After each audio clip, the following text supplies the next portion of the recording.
તો પ્રધાનમંત્રી મોદી જેઓ દર્શનાર્થે પહોંચી ચૂક્યા છે, પ્રધાનમંત્રી મોદી અહીં સોમનાથ દાદાના દર્શને આવ્યા છે। 12 જ્યોતિર્લિંગમાંથી પ્રથમ જ્યોતિર્લિંગ એ સોમનાથ મહાદેવ, તેમના દર્શન કરીને પ્રધાનમંત્રી પોતે પણ અભિભૂત થયા છે। આ અદ્ભુત નજારો અત્યારે આપ ન્યૂઝ 18 ગુજરાતીની ટેલિવિઝન સ્ક્રીન પર જોઈ રહ્યા છો, જ્યાં દેવાધિદેવ મહાદેવના દર્શન કરવા માટે ભારતના યશસ્વી પ્રધાનમંત્રી નરેન્દ્ર મોદી પોતે આવી પહોંચ્યા છે। અહીં મંદિરના પૂજારીએ તેમને તિલક કરીને તેમને આવકાર્યા।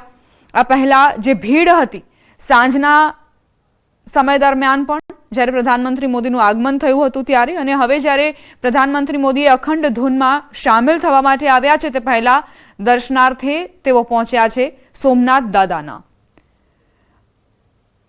તો સૌ કોઈ મહાદેવના દર્શનાર્થે જ્યારે આવે ને તો ત્યારે સામાન્ય વ્યક્તિની જેમ જ આવતા હોય છે, પછી રાજા હોય કે સામાન્ય જનતા હોય।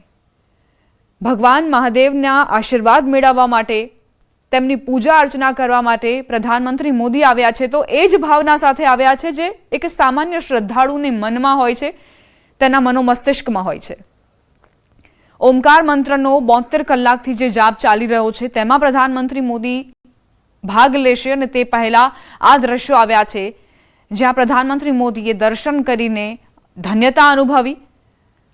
આ દ્રશ્યો આપે સામાન્ય રીતે દરેક વખતે જોયા છે, જ્યારે પણ પ્રધાનમંત્રી મોદી કોઈ પણ મંદિરમાં જાય તો અલગ જ પ્રકારની ભાવના, અલગ જ પ્રકારની પ્રાર્થના તેમના ચહેરા પર છલકાતી હોય છે। સંવાદદાતા ગૌતમ જોડાયેલા છે। ગૌતમ, પ્રધાનમંત્રી મોદી દર્શનાર્થે પહોંચ્યા છે, સોમનાથ દાદાના દર્શન કર્યા છે તેમણે,